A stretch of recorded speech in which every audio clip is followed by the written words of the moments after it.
Mas dá para tirar com o meu ainda. Boa noite a todos, estamos no ar. Mais uma live transmitida pela página do GGL Advocacia.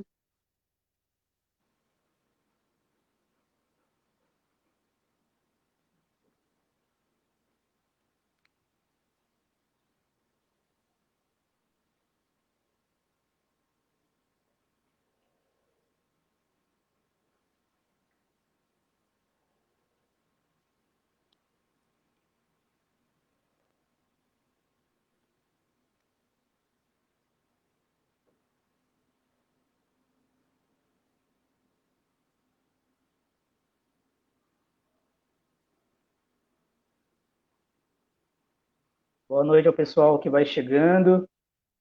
Sejam bem-vindos a mais uma live do GGL Advogados. Hoje temos um convidado especial, nosso parceiro Wagner Cavalcante, advogado criminalista. Vou dar mais uns minutinhos para o pessoal que quer acompanhar nossa live, ter a oportunidade de acompanhar desde o início.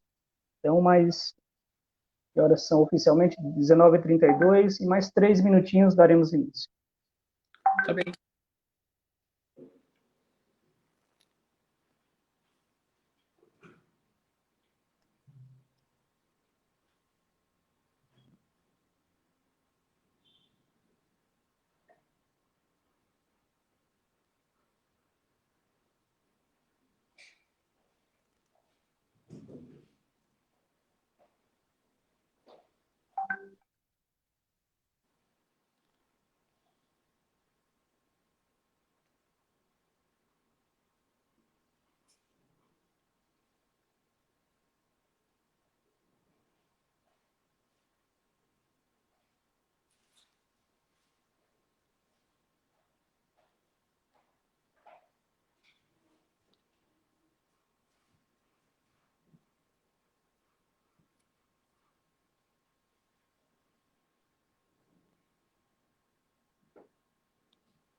Boa noite, Wagner. Boa noite, Marilene Souza. Boa noite, o pessoal da página Linha 42, Sorocaba Plural, Jorge Antônio Zaquem, pessoal que sempre nos acompanha aqui na nossa página, nos nossos eventos, sempre prestigiando nossas discussões, nossos diálogos.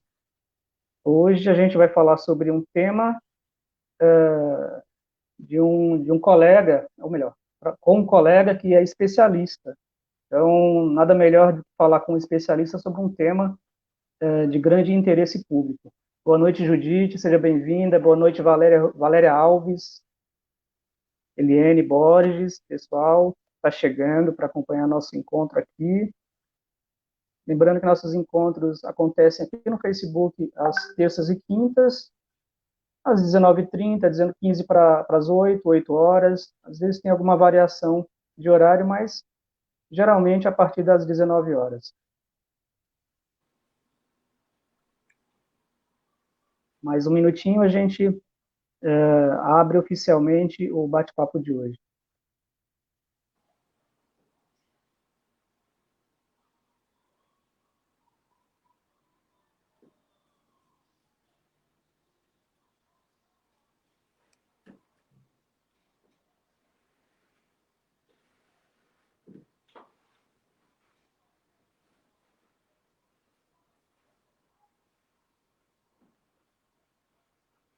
Bom, acho que já chegamos ao horário combinado, então, oficialmente, 19h34, boa noite a todos, o pessoal que nos acompanha pela página do escritório GGL Advogados, sejam todos bem-vindos. pessoal que nos acompanha, pessoal que está entrando a primeira vez. Hoje é um dia especial, que é o dia que se comemora o dia do advogado, 11 de agosto. Então, assim, é um dia que comemora-se o dia da advocacia, mas o interesse é público, o interesse por essa comemoração é público, porque o advogado ele serve aos interesses da sociedade, ele cumpre uma função social. Então, é importante que, né, Wagner, a gente sempre dialoga e chega à conclusão de que a comemoração, ela não tem, a importância, ela não é em si mesma, não é uma questão de apenas de se fechar num casulo, por questão de vaidade, não. A importância da comemoração de um dia, de uma data especial, ela tem uma razão de ser, né? Justamente comemorar uma história de luta, uma história de conquistas, e a função que a advocacia tem e que precisa que se mantenha e que se fortaleça. Em algum momento do nosso diálogo, nós vamos tocar no assunto prerrogativa, e aí tudo ficará mais claro para o pessoal que não é propriamente do meio jurídico, mas que gostaria, de repente, de compreender como algumas coisas acontecem e qual a razão delas acontecerem. Então, dou boa noite oficialmente ao Wagner. Esse, como o pessoal já sabe, é um projeto do escritório, do nosso escritório GVL, em preparar conteúdos, pautas e conhecimentos do direito com uma linguagem mais acessível. E hoje o tema escolhido é inquérito policial. Então, o cidadão que muitas vezes é indiciado, que é acusado de algum crime, a justiça segue um procedimento para que seja demonstrada a culpa ou a inocência desse cidadão. Então, o inquérito policial é um dos momentos por onde há essa trilha, por onde se percorre até chegar a essa culpa ou inocência. Então, para falar sobre isso, hoje o nosso convidado é o Wagner Cavalcanti, especialista da área criminal e professor universitário.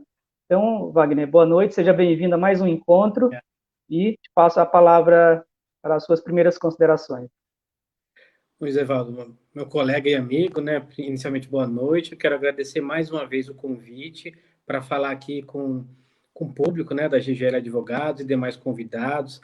Agradeço ainda a minha esposa, Michele Cavalcanti, que nos auxiliou aqui no início, a Valéria também, que sempre nos acompanha, e todo mais aquele que nos segue. E hoje uma data feliz, né? Uma data, 11 de agosto, é o dia de instalação dos cursos jurídicos no Brasil. Em São Paulo foi lá em São Francisco, tivemos em Recife também, que foram os primeiros cursos jurídicos, e a data que ficou para comemoração do dia do advogado, né? Então, a data acho que não poderia ser mais feliz, aliás, dupla felicidade, para falar não só no dia do advogado, mas para falar de temas caros ao advogado criminalista também, né? Então, por isso, desde já agradeço ao colega e rendo minhas homenagens a toda a banca GGL Advogados também, não só pelo convite, mas pela iniciativa de trazer pessoas especialistas para falar de diversos assuntos e aí compartilhar conhecimento, que é uma das funções até do advogado também. Perfeito. Ô, Wagner, não, nós que agradecemos, é uma honra a gente sempre ter gente gabaritada, gente que tem vontade de realmente compartilhar um pouco de suas experiências.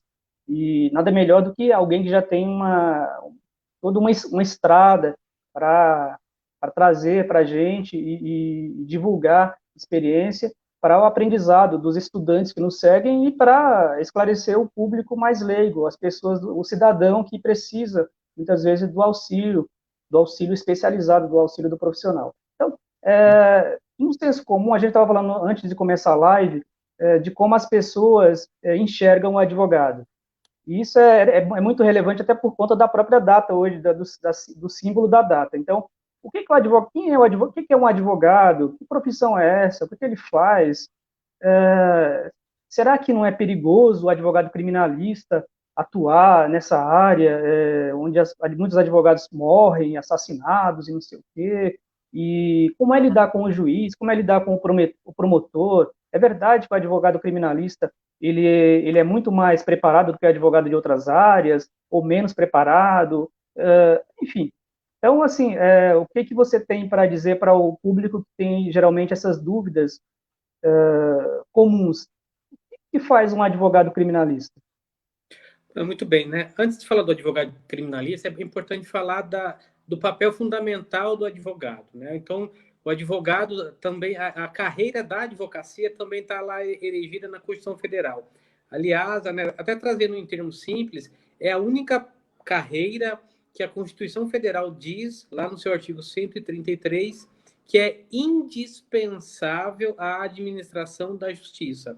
Se a gente for lá, e aí com todo respeito a todas as outras carreiras, mas a advocacia é a única que é indispensável à administração da justiça. Veja, se o promotor, um juiz, quiser processar alguém, ele vai precisar de um advogado. Então, o advogado, claro, é dividido em diversas áreas de atuação, é aquele que está ao lado da sociedade, é aquele que postula pela sociedade. Então, se eu quero pedir direito ao judiciário, se eu quero levar o meu problema até o judiciário, o cidadão comum ele não pode fazê-lo senão por meio de advogado. Então, ele precisa deste profissional para representar perante seus direitos, para defender sua liberdade, para defender os seus bens. A lei determina que ele esteja, que ele tenha consigo o advogado. Então, pouquíssimas e raríssimas situações, o cidadão pode ir até o judiciário para postular, né? A Lei 9.099 diz lá que, salvo engano, até 20 salários mínimos não precisa de advogado. Mas, muito embora não precise de advogado, é pouco recomendado que ela vá sem advogado, né? Porque o advogado é quem estará do lado dela para dizer ao que ela tem direito, ao que ela não tem direito. E aí eu estou me referindo à questão patrimonial. Se determinado funcionário trabalhou alguns anos e a empresa deixou de pagar alguns direitos que lhes são caros, ele vai precisar de um advogado trabalhista, e especialidade da banca GGL. Se ele tem contra si alguma acusação, ele vai precisar de quê? De um advogado criminalista. Embora nos bancos acadêmicos, aquele estudante de direito, ele sai apto ou, em tese, ele pode atuar em qualquer área. Não se exige uma formação específica para atuar, mas é recomendado. Assim como nós temos uma comparação, talvez chula, mas na medicina, o clínico geral, que pode ir lá dar clinicar ou pode fazer diversos exames, mas que se de repente descobre uma doença, determinado assunto, ele vai indicar o especialista, assim o é também na advocacia. Embora a lei não se exija formação específica do advogado para que atue em determinadas áreas, mas a gente a gente progride tanto, evolui tanto que isso nos é exigido, né? Eu poderia falar da advocacia criminal, diversas áreas. Tem colegas especializados em crimes contra patrimônio, crimes contra a vida, crimes contra o sistema financeiro, enfim, diversas áreas só da advocacia criminal. Então, aquele que pretende ser advogado, ele precisa, então, entrar numa instituição, né, numa academia, na faculdade de Direito, cursar os 5 anos, e aí, então, ele sai advogado? Não, ele sai bacharel em Direito. E aí, para ser advogado, ele tem que prestar uma prova que nós chamamos de exame de ordem, que hoje é composta de 2 fases. Ele presta a primeira fase, que é de conhecimentos gerais, e já no momento da inscrição dessa prova, ele escolhe e qual será a segunda fase. Qual matéria ele prestará na segunda fase? Ele pode ser direito civil, pode ser direito constitucional, administrativo, direito penal, trabalhista, enfim. E aí, aprovado nessa primeira fase, ele presta a segunda fase, que é uma peça técnica, como se fosse um problema corriqueiro do advogado, né? E aí, aprovado nessa segunda fase, ele tem a aprovação no exame da ordem, né? E aí ele já é advogado? Ainda não, ele precisa requerer a sua inscrição nos quadros da ordem dos advogados do Brasil, do seu estado, né? Então, a aprovação no exame de ordem é um dos requisitos, porque quando ele postula a sua inscrição como advogado, ele precisa cumprir outros requisitos, tais como ser bacharel em direito, não ostentar determinados crimes, né? Se tem condenação criminal, precisa estar reabilitado, ser maior, enfim, tem alguns critérios que ele precisa cumprir. assim como é também nas demais carreiras jurídicas, né? Como é para juiz, como é para delegado de polícia, como é também para promotor, enfim, diversas carreiras. Então, o advogado, ele, né, tecnicamente, ele faz parte do Poder Judiciário, está dentro do título lá da Constituição como membro do Poder Judiciário, e é aquele que vai levar o problema ao Poder Judiciário. Né? Então, o juiz resolve a causa, mas quem a leva é o advogado. Correto. Então, o Wagner, pegando um gancho na sua fala, voltando também à questão das pessoas em geral, da população, sempre há no senso comum uma ideia de que advogado criminalista defende bandido. E é importante, a gente tem uma obrigação ética de esclarecer as pessoas, porque, Claro. enfim, né, levar as pessoas à luz a respeito, porque a advocacia, de maneira clássica, até porque sempre foi considerada uma profissão elitista, elitizada, em que só as classes mais abastadas tinham acesso, nas últimas décadas é que começou, né, uma onda de as pessoas, as classes mais baixas terem acesso aos cursos jurídicos. Então, mas existe aí no senso comum essa ideia de que, e muito me parece que também por conta da propaganda dos meios de comunicação corporativos, de criar uma mistificação, uma coisa negativa, de que a advocacia, muitas vezes até comparam a advocacia, tratam a advocacia, na verdade, de maneira criminalizada, né? Então, assim, muitas vezes confundem o papel do advogado com os interesses do cliente. Então, como, na sua visão como um especialista, como levar uma mensagem de que advogado não defende bandido, e mesmo assim ele tem que defender os interesses daquela pessoa?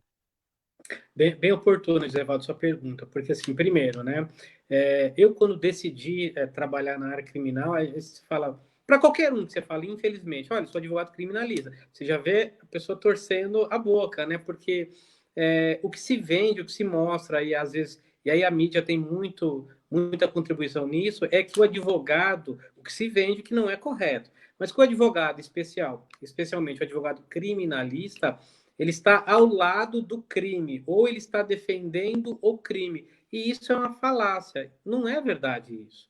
O que, na verdade, o criminalista faz é defender, veja, o acusado. Porque aquele acusado de algum crime, ele pode até ser inocente. Ou se acusado for, pode ser que ele seja inocentado daquele crime.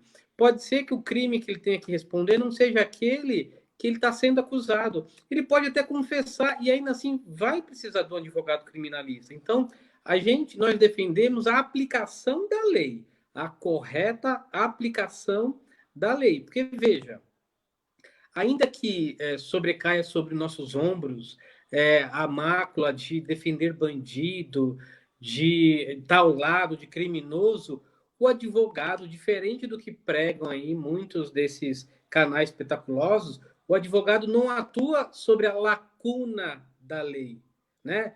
Que o advogado, bons advogados, isso você ouve em qualquer lugar, que bons advogados vão encontrar brechas na lei e aí livram seus clientes.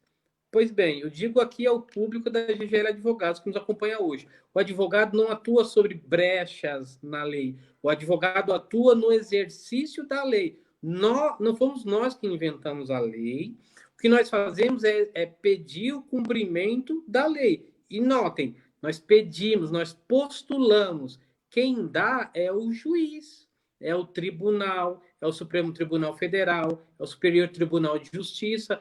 Cabe a nós, advogados criminalistas, apenas indicar que aquela situação se enquadra em determinado permissivo ou em determinada autorização legal. É isso. É isso. Então, dizer que o advogado atua na lacuna da lei é assumir um discurso falacioso, inexistente. Porque para dizer para que determinado cliente tem ou acusado tem um direito, eu tenho que demonstrar, olha, está lá em determinado artigo, não na lacuna, não é no espaço, né? Porque até pelo princípio, e aí até tentando fugir um pouco do tecnicismo, existe na área penal o princípio da legalidade. Então, alguém só pode ser processado se estiver lá escrito na lei, né? Aqui a gente não tem, diferente dos Estados Unidos, um direito costumeiro, né? Que pega por analogia. Não, aqui por analogia a gente não pode criar condutas tipificadas como crime. Então, se eventualmente alguém foi acusado de algum crime e lá na frente ele foi absolvido, notem, é porque o advogado é diligente, ele pôde mostrar que aquele caso concreto se amoldava a algum dispositivo que afastava a conduta, que diminuía a pena, ou até por meio de provas comprovou-se que ele não foi o acusado daquele crime. E essa análise de quem é acusado ou não é feita pelo advogado, é feito pelo magistrado. E aí, em determinados níveis, primeira instância, segunda ou as cortes superiores, né? Mas é comum, infelizmente, né? Eu até brinco, José, você me permite, em sala de aula, eu brincava, até imitando alguns desses canais que nós temos aí da mídia, que eles diziam, ah lá, cometeu o crime e saiu pela porta da frente, né? Mas veja, o delegado também, não é que ele se amolda ou se alia a uma conduta criminosa, não é isso. O advogado vai até lá, mostra, por exemplo, que a gente vai comentar que o crime é afiançável, é obrigação do delegado de polícia, se dentro da esfera de competência dele, arbitrar a fiança, senão ele comete crime, ele arbitra a fiança, é depositada a fiança, e é óbvio, ele vai sair pelo banco da frente. Então, ninguém está inventando, ninguém está atuando na lacuna da lei. E aí, só para finalizar, para a gente, né, não estender muito, mas a gente só percebe ou só tem esses dedos quando não é ninguém próximo a nós, né? Porque eu sempre brinco, e é uma verdade, ninguém está livre de cometer um crime, né? Ah, mas entrou na minha casa, aí eu fui e dei um tiro nele. Em tese, você cometeu homicídio, né? Porque a legítima defesa não vai ser arguida ali nos primeiros degraus.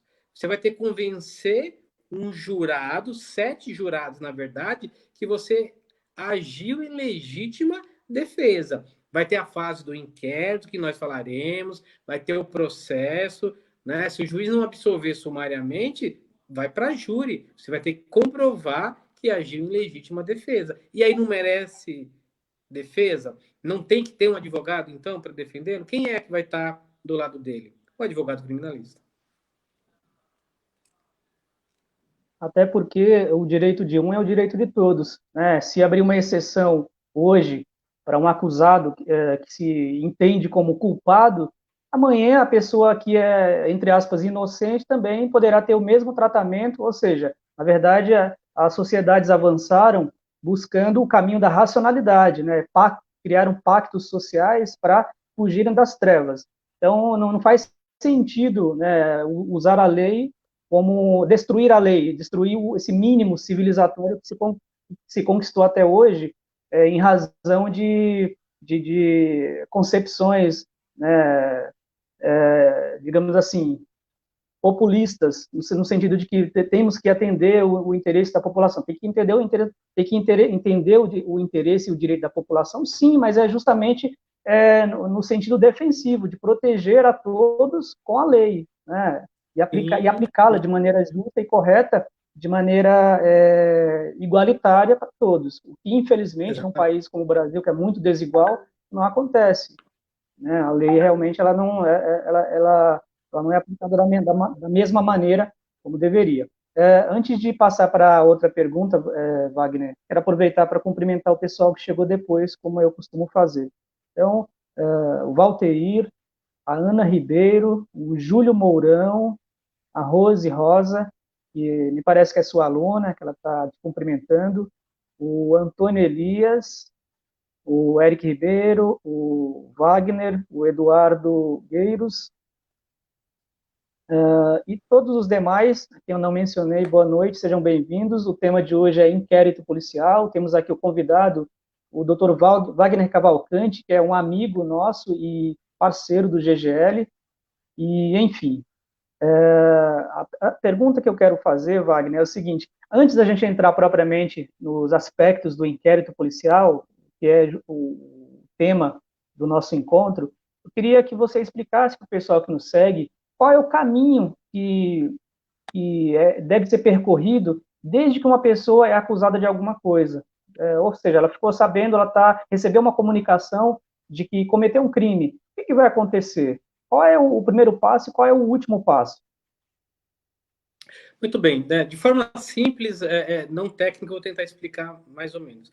Bom, primeiro, para que uma pessoa seja processada criminalmente, nós já falamos que não pode ser um fato análogo. Aquela conduta que ela praticou tem que ser tipificada como crime. O que eu estou querendo dizer é que aquela ação dela precisa estar ou no Código Penal ou alguma lei penal e tipificada como crime. Então, por exemplo, eu subtraí uma caneta. Bom, a gente tem lá no Código Penal crime de furto, né? Artigo 155 do Código Penal. Então, veja, a conduta que ela praticou tem que estar amoldada a um tipo penal. Tem que estar lá escrita como crime. Como é que inicia naturalmente um processo?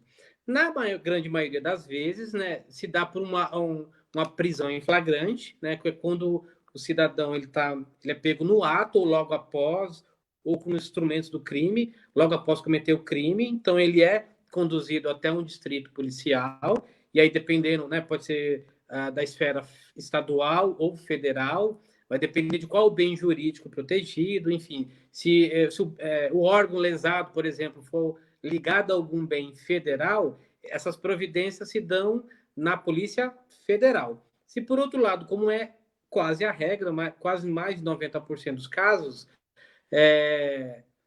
se dá perante a Justiça Estadual, que são aqueles crimes mais comuns, furto, roubo, estelionato, enfim.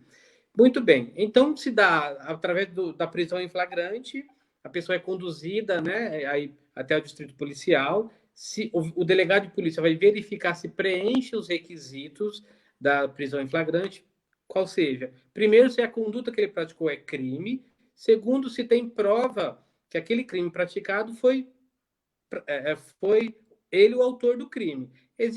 Preenchendo esse binômio, o delegado o prende flagrante, vai verificar se cabe ou não fiança, e aí a gente tem, a partir daí, um pontapé inicial para o processo criminal. Finalizado essa parte, o delegado remete, né, se for prisão em flagrante, o auto de prisão em flagrante ao fórum, né, e aí, na grande maioria das vezes, é um crime de ação penal pública incondicionada, o titular da ação é o Ministério Público. Por isso que quando a gente ouve, o Ministério Público tem 5 dias para oferecer a denúncia. É isso. Então, o processo que iniciou na delegacia, ele vai até o fórum, o promotor de justiça, né, que também é um membro de carreira jurídica, ele é o titular da ação, é ele que defende o Estado. Então, veja, quem defende o cidadão é o advogado, quem defende o Estado é o promotor de justiça. Pois bem, ele vai verificar se tem lá prova da materialidade, ou seja, prova que o crime aconteceu, e se tem indícios suficientes de autoria, ou seja, se tem algo no processo que vai indicar aquele autor, aquela pessoa, né, e aí, no caso, o indiciado, como autor daquele crime. Preenchendo esses requisitos, ele vai denunciar o acusado, e aí, a partir desse momento ele vira réu.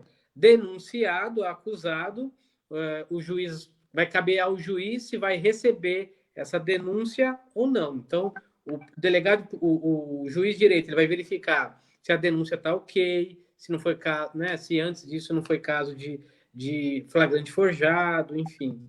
Mas, estando a denúncia ok, o juiz recebe a denúncia e, a partir desse momento, ele vai citar, e aí já é réu, vai citar o réu para oferecer que a gente chamou de resposta à acusação. E é nesse momento que a gente diz que começa o processo, né? Quando o juiz recebe a denúncia. Aí a gente fala em processo criminal. Então já passou daquela fase inicial, preambular da delegacia, a gente já está no fórum. O cidadão, no caso o réu, ele se defende na justiça, perante o juízo. E aí ele vai precisar do quê? Ele vai precisar de um advogado para isso. Ele é citado, né, o cidadão ele é citado para, em 10 dias, constituir um advogado para apresentar sua defesa. Caso ele não seja citado, não faça, o juiz ele nomeia a defensoria ou o advogado que é ligado à defensoria para fazer a defesa dele. Por quê? Na esfera criminal, ninguém pode ser processado sem defesa. É diferente, é uma particularidade das outras áreas, por exemplo, como é na trabalhista, como é na cível, nessas áreas que eu disse há pouco. Se o réu é citado, né? Se ele não apresenta a defesa, ele é considerado revel, não é isso? No processo penal, a revelia é uma outra situação, não é isso. No processo criminal, se ele recebe a citação, mas não constitui advogado nem faz defesa, o juiz vai nomear vai intimar a defensoria pública para fazer a defesa para ele ou para indicar um advogado para fazer a defesa em nome dele. Ninguém pode ser processado sem defesa. Feita a defesa, essa defesa o juiz vai analisar e vai marcar uma audiência, que a gente chama de audiência de instrução, debates e julgamento. E aí o juiz vai sentenciar, dizendo se ele é culpado ou inocente, se o promotor está certo, como denunciou ele na defesa, na denúncia, se, por outro lado, o advogado, quando na oportunidade fez a defesa, tem razão. Ele vai dar uma sentença. Né? A partir da sentença, aí cabe recurso para as cortes superiores. Hoje a gente tem em São Paulo, mas devido à pandemia está suspenso, o que a gente chama de audiência de custódia. Em que momento é feito isso? Porque lá no passado, como era feito? Nós tínhamos a prisão em flagrante, né? E aí o réu era o acusado, né? No caso, era conduzido até a delegacia. E aí, para o juiz, em 24 horas, ia só o processo. Ele não ouvia aquele preso. Hoje nós temos em todo... São Paulo inaugurou isso. Mas hoje em todo o Brasil nós temos audiência de custódia. Ou seja, então, antes da pandemia, suspendeu por causa da pandemia, mas após a prisão em flagrante, o preso ele era submetido à audiência de custódia. Lá ia ter um juiz, um promotor e um defensor que vai analisar primeiro se o flagrante foi legal, se ele tem direito à liberdade provisória ou se o juiz vai converter aquela prisão em flagrante em prisão preventiva. Isso é feito na audiência de custódia. E a partir daí o processo já está no fórum, né? E aí iniciar as etapas que eu já citei a vocês. Então, assim, em 4 minutos falar de processo é complicado, mas mais ou menos é essa etapa que se inicia até alguém ser processado. Sim, exatamente. Mas e quanto ao inquérito em si? Como é que começa o inquérito e como é que termina? Muito bem. Como é que se inicia o inquérito? O inquérito pode ter início de ofício, ou seja, de início pelo delegado de polícia, eu já vou explicar isso, por requisição do Ministério da Justiça ou do promotor, ou então a requerimento do ofendido. O que é isso? O ofendido ele constitui um advogado, né, ou ofendido, vítima, tá? Constitui um advogado que vai peticionar perante o juiz para pedir para instaurar o inquérito policial. Então, já é uma oportunidade, até um direito, né, do cidadão, e não de indiciado, tá, mas de vítima, de postular pela quê? Pela instauração de inquérito policial. Como é que acontece de ofício? Como é que a autoridade pode instaurar inquérito de ofício? Então, quando a gente vai até a delegacia, o delegado elabora lá um BO, boletim de ocorrência. Se esse BO, esse boletim de ocorrência, trouxer em seu bojo uma narrativa de crime, o delegado vai analisar. Se ele entender que tem indícios materiais e de autoria, ele vai instaurar o inquérito. Então, para que serve o inquérito? Para investigar. Primeiro, se houve crime, em que circunstâncias e quem foi ou é o autor desse crime. A gente normalmente chama de um caderno administrativo, de procedimento administrativo. Então, ele é uma fase que antecede a fase judicial. Ele serve para quê? Para apurar os fatos. Porque a denúncia, né, na maioria das vezes, ela é amparada com o quê? Com o que foi feito lá no inquérito. Muito embora tenha que refazer as provas, ou seja, por isso é que se ouve todo mundo de novo. Tá? Se a prova, principalmente oitiva, ouve todo mundo no fórum. Porque no inquérito a gente fala que ele é inquisitivo, não tem o contraditório. Ainda que a gente tenha algumas alterações que a gente vai falar ainda hoje, mas lá não se faz a defesa propriamente dita. Porque o delegado ele vai reunir os requisitos mínimos e vai mandar para o fórum. É esse o papel do inquérito. Na doutrina, embora a maioria dos delegados contestem, mas é uma corrente maciça, se admite que pode iniciar um processo criminal até mesmo sem o inquérito. Pode.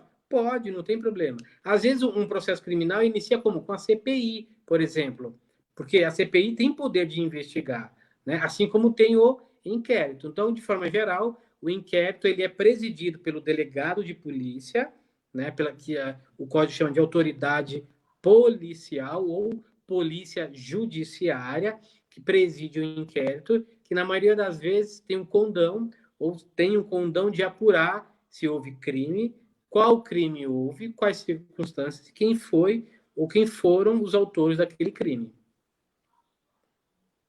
Correto. As pessoas têm muita dúvida em relação à nomenclatura. Por exemplo, a diferença entre indiciado, averiguado e investigado. Tem diferença?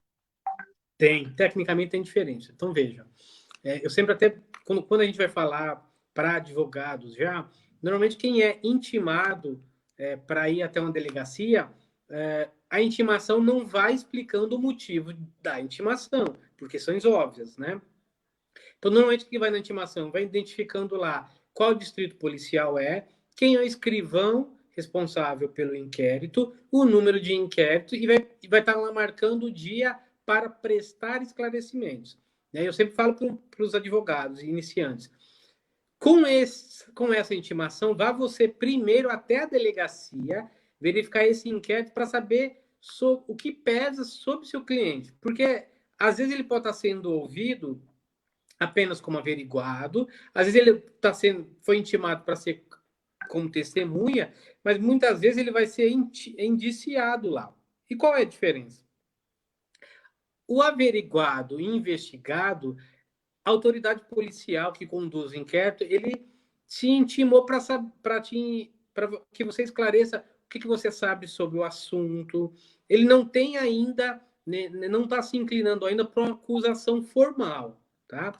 Pode virar uma acusação formal, mas ele não tem ainda supedando, ele não tem elementos ainda para te indicar como autor daquele crime, de forma geral.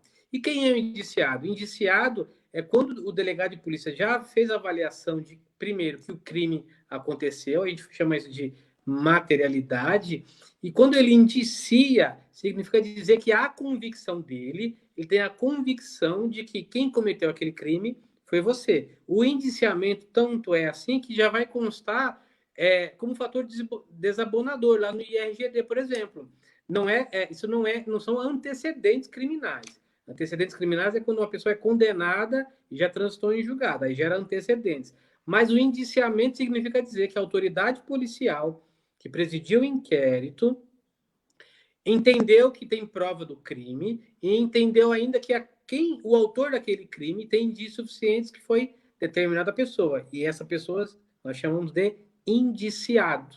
Então, o indiciado, ele não é nem ouvido em declarações, ele é interrogado. É feito um interrogatório, né, no indiciamento, no caso. Se não fosse assim, ele é ouvido em declarações. Tá? Então, o indiciado é aquele que a autoridade policial entendeu ser o autor daquele crime que está investigando. Esse é o indiciado. Wagner. Pois não.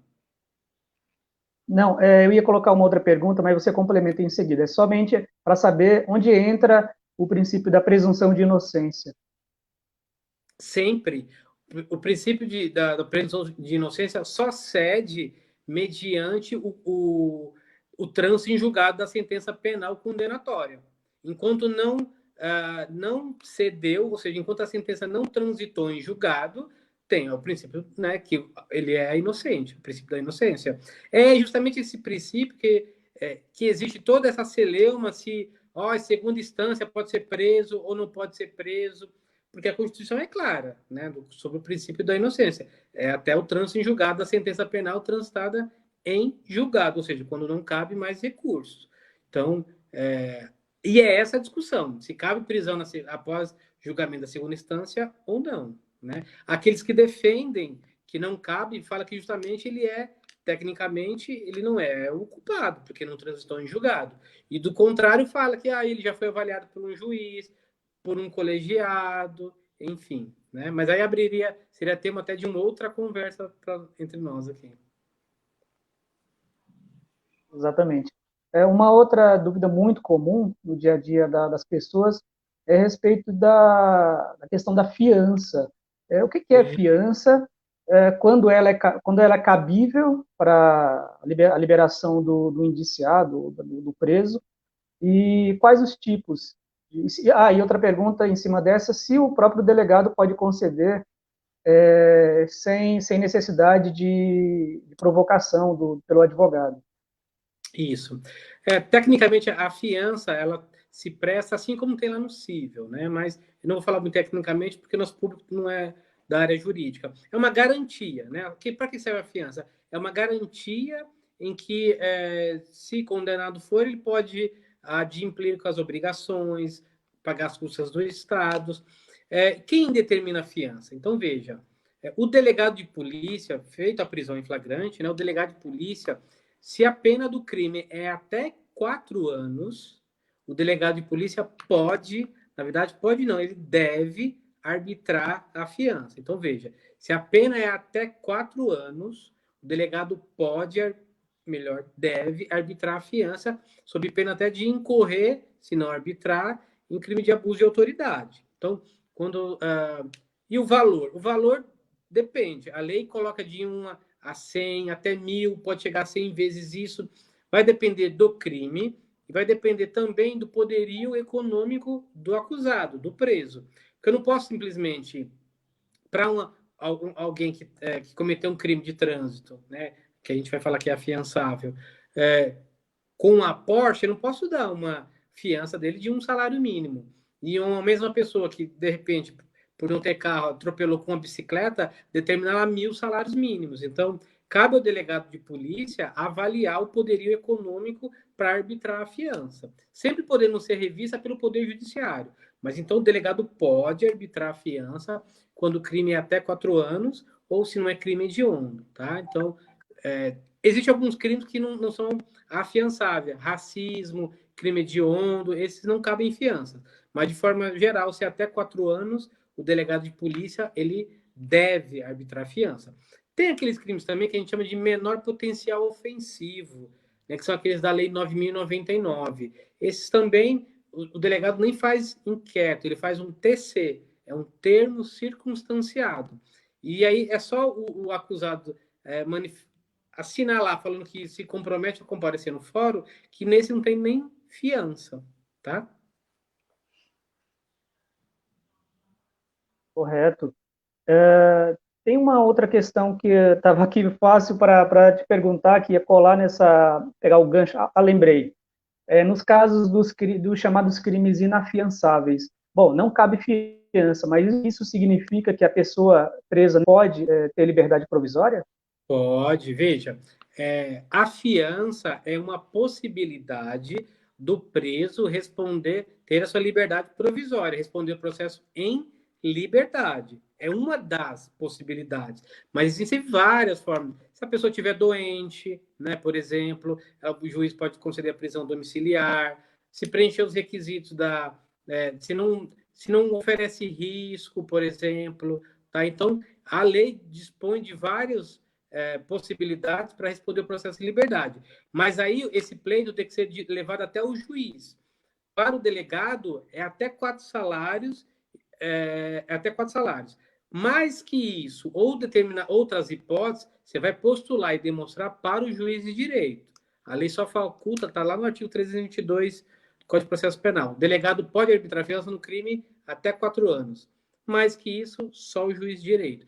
Ou existem outras possibilidades. A gente tem, por exemplo, e até oportuno, a pergunta, recentemente um habeas corpus julgado no Supremo Tribunal Federal diz lá que se a mulher, caso de prisão provisória, que é o caso, tá? Às vezes é um crime até inafiançável, mas se ela tem um filho até 12 anos, ela pode responder o processo em liberdade. Para quê? Para cuidar da criança, tá? E aí, veja, não é não está coroando o crime. A gente está falando de responder o processo em liberdade. Só isso. Isso não quer dizer que ela vai ser absolvida e não quer dizer que após a condenação ela continuará livre. Não é isso. Significa dizer que se ela tem filho até 12 anos, por um julgado do Supremo Tribunal Federal, existe a possibilidade de ela responder o processo em liberdade. E aí não fala de crime nenhum, em tese, qualquer um. Tá certo. Wagner, as perguntas começam a chegar e eu já Que vou bom. começar a colocá-las, porque acho que são muito adequadas para a sua fala. A primeira é a seguinte: o José Antônio é quem nos traz. O que se recomenda ao acusado indiciado, ou barra indiciado ao ser preso? Ele responde ao interrogatório sem acompanhamento de advogado ou exerce o seu direito de falar somente em juízo ou com seu advogado? Como é que resolve isso aí? Excelente pergunta. José Carlos, né? O José É Carlos José perguntou? Antônio. José José Antônio, excelente Antônio. pergunta, José Antônio. E já vou emendar aqui no que a gente tinha. Primeiro, qual o principal direito que está lá na Constituição Federal, na nossa Carta Política? É ficar silente, é não falar nada. Então, veja, eu sempre aconselho, se estiver desacompanhado de advogado, ou se o advogado não conhece toda a acusação, o melhor é não falar nada. É um direito constitucional dele. Primeiro é ficar em silêncio. Entretanto, se acompanhado de advogado, tem aí o que a gente chama de prerrogativas do advogado. O que são prerrogativas do advogado? Não são favores que a lei determinou, não são regalias, muito menos. Está lá no artigo 7º da Lei 8.906 de 94. São direitos colocados à disposição do advogado no exercício da advocacia. Então, por exemplo, que ele pode fazer? Quais são os deveres? Direito barra dever. Então, o advogado pode exigir conhecer o processo? Pode. O advogado, mas você está em segredo de justiça. Então, junta a procuração. No interrogatório, olha o que a lei inovou. Está lá no artigo 7º, inciso 21. O advogado pode não somente acompanhar o inquérito, mas pode apresentar quesitos, ou seja, pode fazer pergunta e pode apresentar razões. Se for vedado, é nulo esse interrogatório.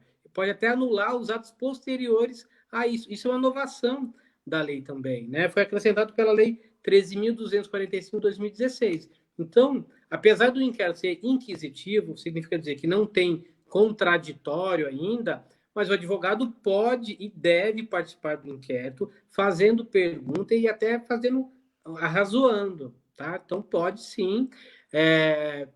Se o advogado não teve acesso, a minha sugestão é para que diga para o cliente ficar em silêncio, mas não, o advogado jamais pode ficar silente frente a esse afronto.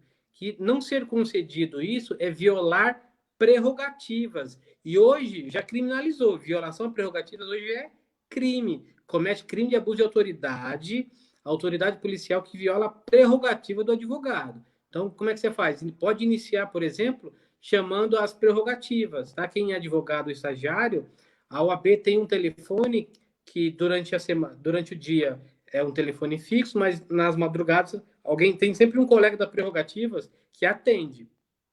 Acione o colega da prerrogativas, que ele vai até a distrital para quê? Para fazer frente a esse direito nosso. Se a autoridade ainda assim persistir, ele vai fazer um relatório minucioso e a própria OAB vai providenciar o processo contra essa autoridade que violou prerrogativas. A propósito, o tema prerrogativa, ele é por excelência e de ser discutido numa data como essa, né? Como a gente falou lá no início, hoje é o dia que se comemora o Dia do Advogado, é o dia em homenagem à advocacia. Mas para a advocacia, como você bem colocou, funcionar de maneira plena, é preciso que sejam garantidos os direitos, né, do profissional exercer o seu trabalho.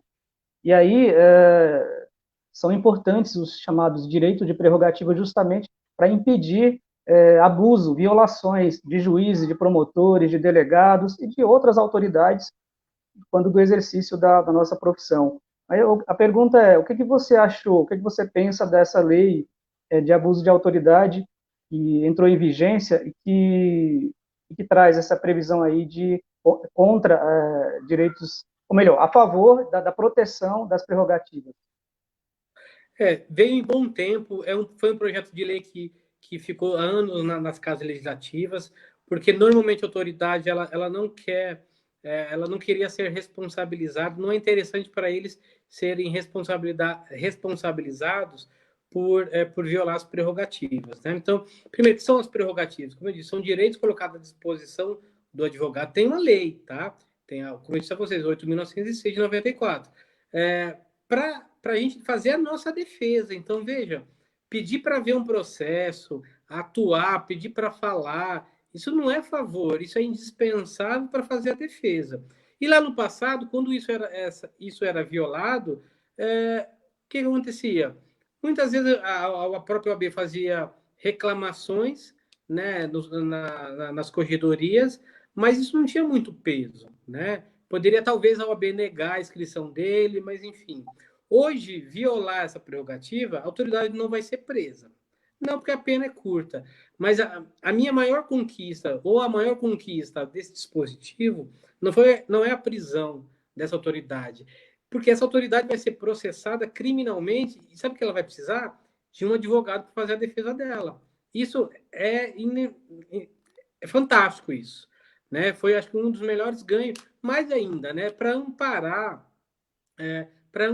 também o advogado, né? Porque o papel que a gente exerce é fundamental. Então, precisava ter amparo. Eu acho que o advogado ainda precisa de alguma cobertura legislativa. Por exemplo, a gente tem exercício legal da profissão de dentista, de médico, mas o Código Penal ele não ampara o advogado. O exercício legal da profissão, no caso da advocacia, é uma contravenção penal que que não dá nada, né? É um crime de menor potencial ofensivo.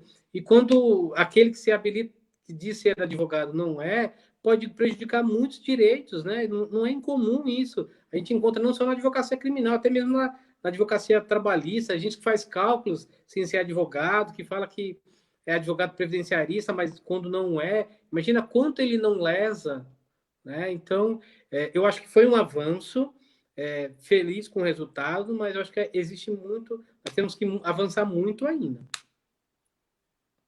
Eu concordo plenamente. No dia a dia, como você bem falou, e isso em todos os âmbitos da advocacia existem abusos, e existem e continuam existindo, né? É o juiz que se acha dono daquele ambiente, na verdade, ele que preside a audiência, mas ele se acha dono, ele se acha superior aos aos advogados e às partes. Existe muito isso, né? Inclusive no imaginário popular de que o juiz e o promotor são figuras que existe uma hierarquia entre eles e os advogados. E o pior é que, assim, muitos colegas nossos se colocam numa posição realmente de inferioridade, que não devem. Eu sempre comento com colegas do escritório, ou em outros diálogos com colegas de fora, que a gente não pode se colocar nessa posição de inferiorização de hierarquia, porque não existe. A gente, claro, tem que se tratar com respeito e urbanidade sempre, é um princípio. Só que não deve abaixar a cabeça para arbitrariedades, para abusos. Não dá.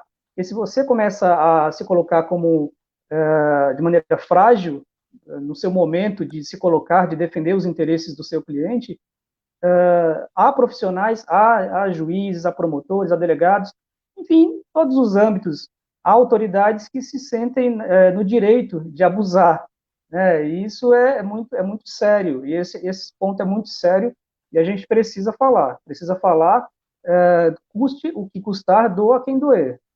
Né? Então, essa questão da prerrogativa, eu acho que é essencial. Os advogados no dia a dia, agora na pandemia, tem havido, né, por conta de toda a dinâmica diferenciada, claro, todo um problema aí de acesso à justiça, e esse é um problema, é um capítulo à parte, eu acho, né? A população está sem acesso, a população está perdendo direitos, por diversas razões. E na área criminal, imagino que também não seja diferente, as dificuldades que seus clientes e você passem para conseguir lidar. Eu imagino você indo até o centro de detenção provisória, tendo que acompanhar um cliente, tendo que falar com o cliente, imagina a dificuldade que deve ser. E agora na pandemia, muito mais. Então, como lidar com esses desafios no dia a dia? Isso tem a ver com prerrogativa. Então, o pessoal que nos acompanha, os estudantes de direito, os bacharéis, os recém-formados, e o público que não é da área jurídica, mas que tem interesse, prerrogativa é um direito sagrado para o exercício da advocacia. Então, quando a mídia soltar aí que advogado, que abuso de autoridade é bobagem, não é bobagem, não é bobagem. A gente está no dia a dia aí, a ferro e fogo, fazendo nossa parte, buscando defender interesses. Então, assim, quando o advogado é impedido de exercer um direito legítimo do seu cliente, de falar, de se manifestar por escrito ou oralmente, e ele é impedido, ele está, não é só o direito à prerrogativa dele, é também o direito do seu cliente que está sendo prejudicado. Então, isso tem que ser repetido, exaustão, para que seja respeitado. Então, é esse o ponto, Wagner. Você tem toda a razão nisso, ó. E quando você bem falou que não há hierarquia entre promotor, juiz e delegado, veja, precisou uma lei, né? A gente tem o artigo 6º da 8.906, que é nosso estatuto, que fala isso, e é lei, que não há hierarquia. E cabe ao advogado, por isso que o advogado, José Val, tem que estar assim, preparado tecnicamente para não se colocar no local em ocasião de submissão. A gente não é submissa a lugar a ninguém. Eu costumo até brincar, se existir algum desnível entre promotor, juiz, delegado, advogado, nós estamos num patamar acima. A nós é permitido muito mais coisas do que o promotor, do que o juiz, né? O promotor não pode ser o promotor do próprio processo, o promotor não pode advogar, né? O juiz também não pode ser juiz do próprio processo, não pode judicar em causa própria, não pode advogar. Nós, advogados, podemos, se quiser, talvez até desaconselhar, mas podemos advogar em causa própria. Não estamos limitados à competência funcional, à competência local. Podemos advogar em todo o Brasil. Não somos assalariados, temos nossa autonomia também. Então, isso já até destaca um pouquinho do amor que eu tenho pela carreira. Né? Eu costumo brincar, se a mim fosse dada outras oportunidades de viver, em todas elas eu seria advogado. Não me veria, é coisa de vocação. E às vezes é isso, às vezes vem familiar, nossa, mas você não quer ser, quando é que vai ser promovido para promotor? Quando é que você vai ser promovido para delegado ou para juiz? Não, é uma carreira jurídica, na verdade, né? E é vocacionado. Se eu quiser ser promotor, eu seria. É só fazer o concurso, estudar e passar. Assim como também não é fácil ser advogado, né? Precisa estudar os 5 anos e estudar para o exame de ordem e ser aprovado. E o que nos preocupa é que existem muitas pessoas que querem aí acabar com o exame de ordem, né? Por que será? Querem, e eu sei a resposta, querem uma advocacia frágil. É isso. E não é. Somos fortes, sempre seremos. Perfeito. Trazendo mais perguntas, então temos aqui o Júlio Mourão, temos a Rose Rosa e temos o José Laurenito. 3 pessoas que trouxeram perguntas. Vou começar pelo Júlio Mourão. Ele pergunta o seguinte: professor, quando puder, fale um pouco sobre o acesso do advogado às informações produzidas pelo inquérito. Muito bem. Excelente pergunta, Júlio. A nossa lei, né, 8.994, lá no artigo 7º, se você olhar lá no inciso 3, o artigo 7º é onde está lá nossas prerrogativas, né? Doutor Josevaldo e eu estou falando de prerrogativas, é o que está lá no artigo 7º e alguns entendem que o 6º também faz parte de nossas prerrogativas. Mas, enfim, lá diz que é direito do advogado ter acesso ao processo, tomar apontamentos físicos, pode tirar foto.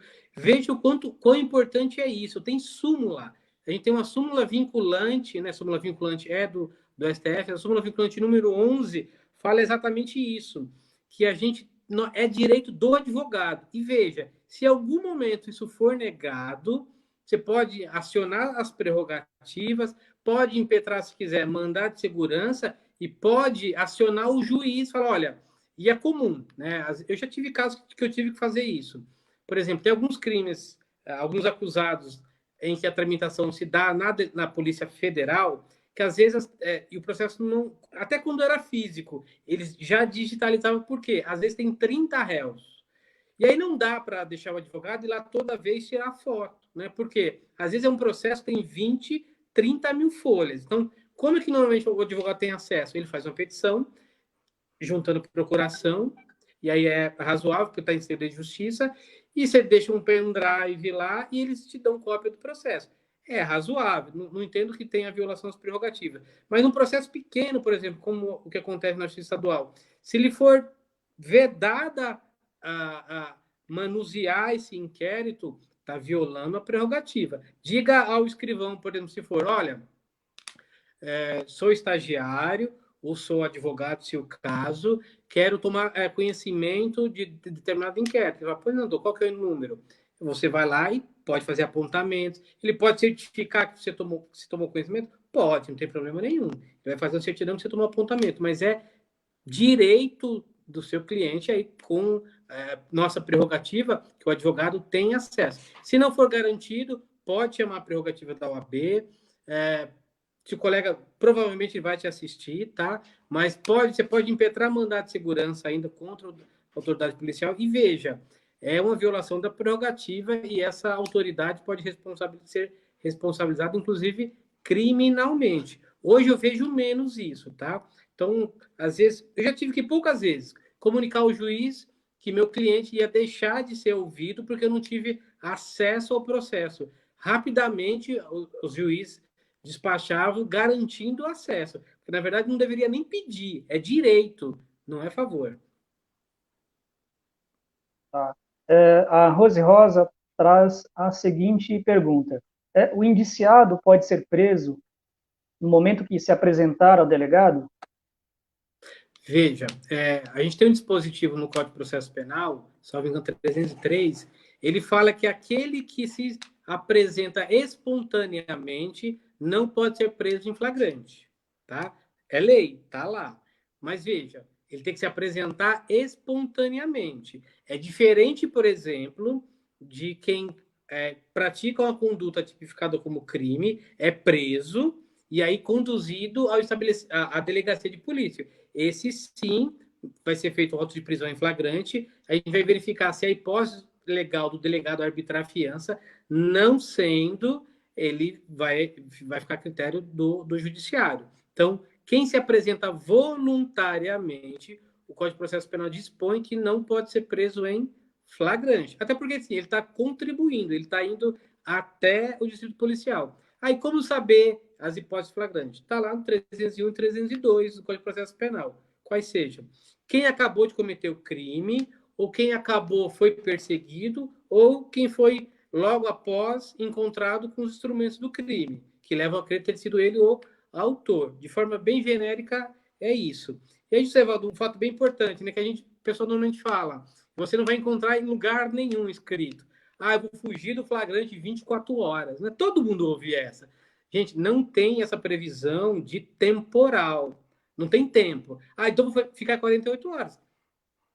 Não tem tempo. Veja. Quando é que, então, cessa essa situação flagrancial, né? Ela cessa quando as autoridades, né, persecutórias, e aí a polícia, ela para de investir contra o acusado, tá? Então, por exemplo, se ela tiver lá 5 dias indo atrás dele, em 5 dias ele está em situação flagrancial. Há entendimento que cabe flagrante ainda. Tem doutrina que fala, por exemplo, que pode durar até uma semana. Então, quando é que cessa? Quando a polícia, forma genérica, tá? E aí, termos simples. Quando a polícia para de ir atrás de quem cometeu o crime. Aí cessou o flagrante. Então, mas normalmente a pessoa vai depois de 2 dias, e aí, repito, vá com o advogado, porque aí é uma apresentação espontânea.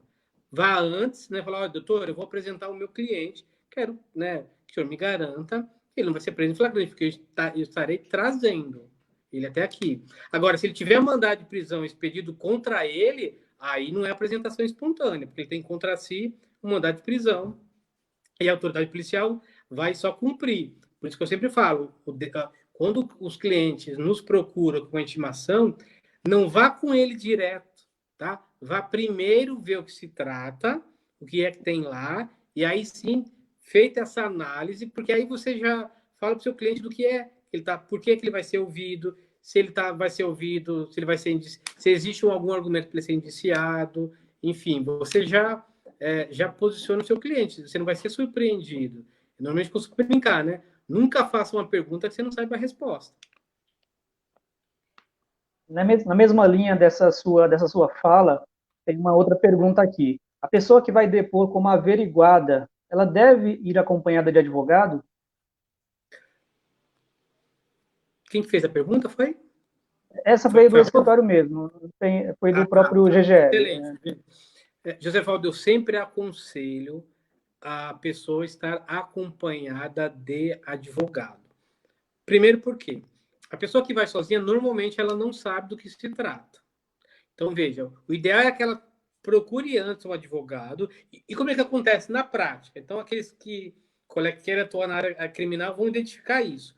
Normalmente, aquele que recebe a intimação, ou ele vai te entregar no dia de ser ouvido, ou um dia antes, à noite. Ele tem que se apresentar de manhã. E como é que você faz? Já apresenta ele? Não.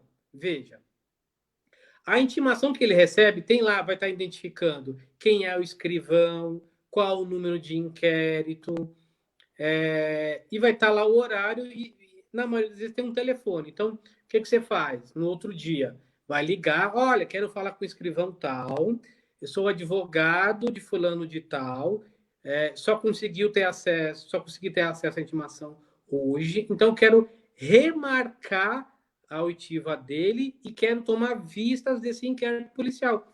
Certeza, vamos falar assim, pois não, doutor, pode vir aqui. Você vai perguntar para ele, está em segredo de justiça? Se não tiver, você não precisa nem de procuração, tá? Mas na grande maioria das vezes eu já pego com o cliente a procuração, até para fidelizar, enfim. Mas aí você vai e toma esse apontamento, tá? Vai antes, vê exatamente o que é, volta, se reúne com o cliente, é isso. No outro dia, volta com ele. Tem uma prática que não é comum, mas ainda existe, de quando vai à delegacia, das pessoas serem, aspas, pressionadas. Isso eu ouvi ontem no meu escritório, tá? Uma pessoa que cometeu crime, mas não é um crime violento, errou. Apertaram um tanto ela que ela inventou alguma coisa para sair de lá. Juntaram 7, 8 pessoas do lado dela, sozinha.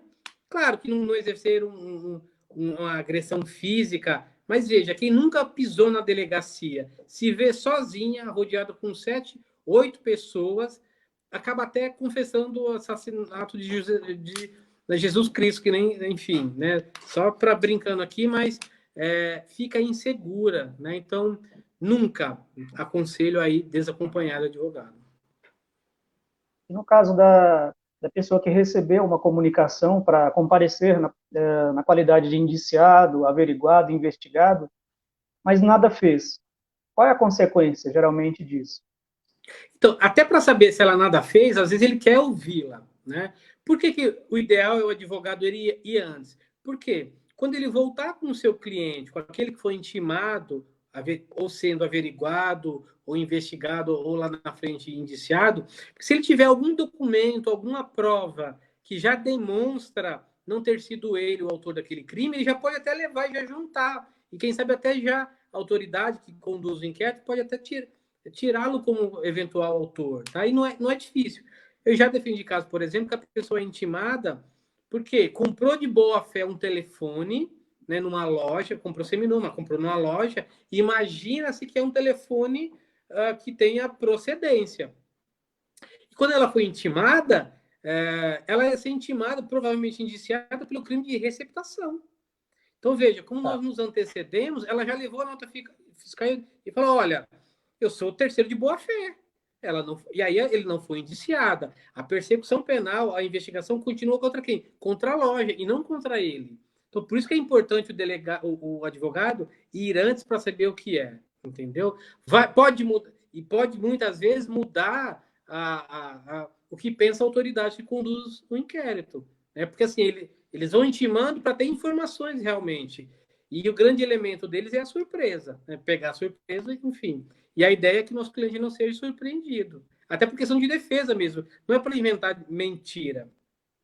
O advogado que pede para o cliente inventar mentira, ele já não está sendo advogado mais, né? Porque não tem. A advocacia é incompatível com a falta de ética, é incompatível com quem comete crime para encobertar ou para junto com o cliente. Quem tem essa conduta não é advogado mais, é bandido. Né? Então, cabe ao advogado bem orientar o cliente e mostrar a ele que aquela decisão dele tem determinados caminhos a serem seguidos. Esse é o papel do advogado. Perfeitamente. Temos duas novas perguntas aqui, já vou trazê-las para dinamizar o nosso bate-papo. Uma é do Deixe-me ver aqui, só confirmar o nome do moço que fez a pergunta. É o José Laurenito. Ele pergunta o seguinte: qual é a pena para o abuso de autoridade? Eu não trouxe aqui a anotação, mas a gente pode falar depois. Mas, salvo engano, é de 1 a 3 anos, tá? E aí não dá a prisão, né? De 1 a 3 anos, a pessoa não fica presa, né? Se condenada, primeiro, vai precisar de advogado, né? Vai precisar de advogado, mas daria no máximo aí em regime aberto que a pessoa não fica presa, tá? Mas o melhor é ela ter que contratar um advogado. E mais, pode ficar lá os antecedentes, né? Porque antes a gente não tinha essa figura. Quem violava a. E aí estou falando de quem violar prerrogativas. Né? Antes a gente não tinha esse tipo penal. Hoje a gente tem, não vai ser preso, mas vai ter aí constar os antecedentes, que é maravilhoso. Isso pode prejudicar, inclusive, eventual promoção da autoridade, tá? Essa é o grande ganho. Mas, salvo engano, aqui, me permita se errei, é de 1 a 3 anos, tá? Se eu não tenho, mas salvo O engano. Wagner, no caso da. Bom, a gente tem visto aí, rotineiramente na mídia, relatos, notícias de muita violência policial. E, bom, a ideia não é entrar nesse assunto por si só, dá várias lives, né? Só que, assim, muitas vezes a violência, ela termina em morte, como a gente tem verificado. Mas quando não termina em morte, a minha pergunta é a seguinte: essa lei de abuso de autoridade, ela também se aplica ao policial? Sempre, que a gente chama de concurso material, né? É claro, se tiver uma conduta mais grave, talvez a defesa vai falar de subsunção de pena. Por exemplo, se no eventual agressão de um policial, se ele pode ser caracterizado como uma tentativa de homicídio, por exemplo, tá? É mais grave do que o abuso de autoridade. O que a gente vê na prática é que está em concurso material, ou seja, está tendo uma conduta mais grave mais o abuso de autoridade junto. Pode sim. Se constituir fato mais grave, claro, uma lesão corporal seguida de morte, ou ainda uma homicídio tentado ou até consumado. Então, sendo conduta mais graves, pode ser feito um concurso material, ou seja, somar, ou dependendo da tese defensiva e se aceita, né, pelo órgão julgador, talvez subsume, fica só a conduta mais grave. Ok. Temos mais perguntas. Vamos lá. O Leandro Silva. Boa noite, Leandro. Depois do lapso para o semiaberto, o preso, mesmo tendo um tempo a cumprir, pode ganhar o benefício de responder em liberdade? O Leão está falando um pouquinho de cumprimento de pena, né? Então, como é que acontece? Nós temos 3 regimes: regime fechado, semiaberto e o aberto. Se ele saiu, se ele ganhou, ele está no regime fechado, cumpriu o lapso, direito ao semiaberto, é claro que sempre fica um tempo a cumprir, né? Mas se ele tem direito ao semiaberto, ele vai para o regime mais brando, que é o semiaberto. E aí ele vai ter que cumprir o lapso de novo. O que é esse lapso? É um tempo, né? Então, regra geral, crime que não é hediondo é 1/6, esse lapso. Crime hediondo, se não é residente, é 2/5, e para residente, 3/5. Esse é o lapso. Então, ele cumpre, se ele for residente, crime hediondo, ele sai do fechado e vai para o semiaberto, tem que cumprir 3/5. No semiaberto, mais 3/5, e para poder ir para o aberto, tá? O que é importante aí, não sei nem se o colega é advogado ou milita na área, aí das execuções penais, que a gente já tem súmula vinculante que diz que se ele ganhou direito, por exemplo, ao semiaberto, e se o sistema carcerário não tiver vaga, sugiro ao colega que comece a impetrar habeas corpus, porque já tem súmula vinculante dizendo que ele não pode aguardar no sistema gravoso, no sistema mais gravoso, entendeu? Resumindo, então, se ele ganhou direito ao semiaberto, se o sistema carcerário diz, a SAP, por exemplo, dizer lá, olha, não tem vaga para o semiaberto, ele não pode aguardar no fechado. O que se faz, então? Postula o habeas corpus dizendo exatamente isso, que, exemplo, a autoridade, a Secretaria de Admissão Penitenciária, a SAP, disse que não tem vaga. Então, como é que resume isso? Regime domiciliar. Ele aguarda em casa. Isso, assim, poucos advogados que militam têm esse conhecimento, mas pode procurar uma súmula vinculante, tá? que diz exatamente isso. Ele não pode aguardar no regime mais severo. Então, se ele está no fechado, ganhou direito ao semiaberto, ele não pode aguardar isso no fechado. Mas, assim, o que eu sugiro? Postula na SAP a vaga. Se não responderem, ou se responder dizendo que não tem vaga, vai impetrando habeas corpus. Provavelmente você só vai ganhar no STJ, tá? Mas faça. Então é isso. Então, ganhou direito ao semiaberto, a progressão de regime, sempre vai faltar um período, mas aí ele vai cumprir no regime mais brando, do fechado para o semiaberto, do semiaberto no aberto, tá? No aberto fica em casa, né? A gente não tem estabelecimento para cumprir regime aberto. O meu colega traz o meu colega Cleiton Germano traz uma pergunta aqui, Wagner, é o seguinte: é, feito o boletim de ocorrência contra uma pessoa, automaticamente vira um processo criminal? Bom, eu vou só complementar. Automaticamente vira um inquérito e depois um processo, ou não necessariamente vira um inquérito? Como funciona isso a partir do boletim de ocorrência? Excelente pergunta do Cleiton, até deixo um abraço aqui para ele. Primeira coisa que a gente precisa saber. A gente precisa saber que assim, tem alguns tipos de ações, né? Em regra geral, são três. O que é isso? A gente tem a ação pública incondicionada, tem a condicionada representação e tem a ação privada. Então, o que é ação privada? Se eu disser, por exemplo, algum crime contra a honra, né? Que aí vai ser uma ação privada, por exemplo. E aí eu posso até fazer um boletim de ocorrência. Esse boletim de ocorrência pode dar margem à instauração de inquérito policial, mas para virar uma ação penal, se for uma ação penal privada, como advogado, vítima, vou ter que constituir um advogado para fazer a ação. A gente chama isso de queixa-crime. Então, se for ação penal privada, o titular da ação penal é o particular. Se ele não fizer isso em 6 meses, decai o direito de ação. A gente tem aquela que depende de representação. Vou dar um exemplo claro que mudou recentemente. Hoje, o crime de estelionato depende de representação. O que é isso? Eu tenho que ir na delegacia, vai ser elaborado o boletim de ocorrência, e eu tenho que falar, olha, eu quero processar o acusado. Por quê? Se eu só fizer o boletim de ocorrência, não disser isso, o processo ele não vai para frente, ele vai parar ali. Por quê? Precisa de representação. A vítima tem que ir até lá e falar, olha, eu quero representar o acusado criminalmente. E, por outro lado, a gente tem aqueles crimes de ação pública incondicionada, que só o boletim de ocorrência, a ação anda sozinha. Quais entram aí? Os mais comuns, homicídio, furto, né? E aí o furto comum, roubo, tráfico de entorpecentes, todos esses ação é pública incondicionada. Ou seja, eu faço o boletim, o que é o boletim de ocorrência?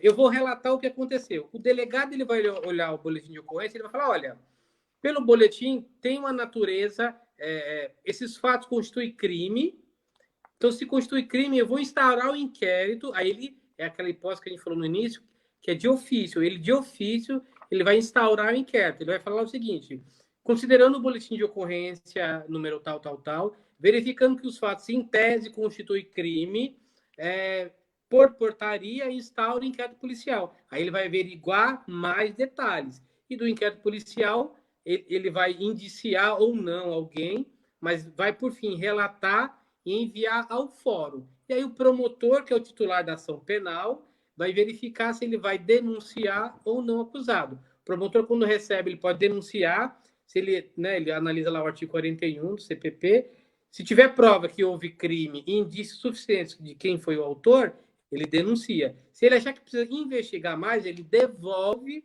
para a delegacia e ele vai falar lá o que ele quer. Olha, eu quero que houve alguém, eu quero tal perícia, a gente chama isso de cota, tá? Então, não sei se eu expliquei que o Cleiton perguntou, mas de forma geral é isso. Então, boletim pode, porque existe aqueles boletins que a gente fala, olha, só para preservação de direito.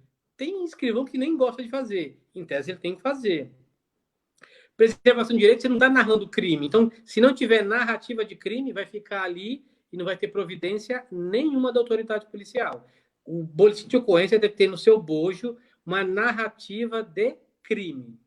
Aí dá margem à persecução penal. Tem uma outra pergunta, Wagner, trazida pelo Cleiton, E aí eu vou reforçar com uma que já estava prevista aqui no nosso roteiro, que é a seguinte, sobre os reflexos do processo penal e do inquérito em outras áreas do direito, como trabalhista, civil. Vou trazer um exemplo concreto que o Cleito nos traz. No caso de acidente de trânsito com morte, na investigação criminal, a família do morto precisa de advogado para representar? Auxilia, né? Precisa verificar se em razão desse acidente já não foi instaurado inquérito policial, tá? Se o resultado foi morte, então existe a possibilidade da ocorrência de um crime. Aí, quem sabe, até um crime que está lá no Código de Trânsito, né? 9.503 de 97. Pode ser um homicídio culposo na direção de veículo automotor, mas aí é crime. Provavelmente a autoridade policial foi feito o boletim de ocorrência, deve ter sido designado perícia para local. Certamente a autoridade vai instaurar um inquérito policial. E aí, tanto pelo acusado ou pela vítima, eu sempre defendo que é recomendável, pelo acusado sempre, pela vítima também, porque às vezes a gente auxilia na produção de provas, porque diz lá, e até um dos direitos, José Valdo, de quem está sendo acusado ou denunciado, está lá no artigo 14 do Código de Processo Penal. A gente pode fazer pedidos pelo delegado, ele não é obrigado a acatar, mas um pedido bem fundamentado, a autoridade vai acatar. Você pode pedir perícia, você pode pedir para se ouvir determinadas testemunhas, você pode arrolar testemunhas. Então, de um lado, no caso da vítima, ou do lado de quem é acusado, é recomendável a presença sempre de advogado, porque na maioria das vezes você pode auxiliar de um lado ou de outro a investigação. E aí, complementando a pergunta, e aí não é o Código Penal, o processo penal, quem vai dizer se é indispensável o procedimento ou processo criminal. O Código de Processo Civil é quem diz isso, né? Se da análise disso depender uma resolução na esfera civil ou trabalhista, fica suspenso, tá? Fica suspenso, tá? Então, quem vai atuar na área do direito do trabalho, se a decisão disso influenciar diretamente da decisão do juízo trabalhista, você pode pleitear junto ao juiz trabalhista a suspensão, está lá no CPC. Do mesmo jeito, se for na esfera civil, se precisar terminar a parte criminal para resolver determinada questão, fica suspenso. E não é raro isso acontecer. Por exemplo, como é que eu vou entrar com uma ação indenizatória na civil, até na trabalhista, de repente, pela questão da morte, se eu não sei quem é o autor do crime, ou se eu não sei ainda se a própria vítima foi a causadora do acidente? Porque, assim, o que exclui a culpa, né? O homicídio culposo, né? O homicídio culposo é aquele que a parte não tem a intenção de cometê-lo, mas agiu na modalidade culposa, por imprudência, por imperícia, enfim. Isso gera o direito, o dever de indenizar. Mas se eu comprovar, e aí por isso a importância do advogado no inquérito, se eu comprovar que o acidente se deu por culpa exclusiva da vítima, não gera o direito de indenizar. Então, esse é um fundamento, e aí já talvez eu espero ter demonstrado que determinados casos, cabe ao advogado aí, trabalhista ou civil, pedir a suspensão do feito até o deslinde do processo criminal, porque o resultado daquilo depende de como vai terminar o processo criminal. Tá certo. Temos mais perguntas. Bom, a nossa live já está se encaminhando para a reta final, já chegamos próximo a 1h20 de duração. Enfim, mas vamos lá, vamos ter então, algumas perguntas aqui. Já adianta ao pessoal que se tiver alguma pergunta que não haja tempo hábil para a resposta, a gente responde, depois deixa nos comentários a resposta.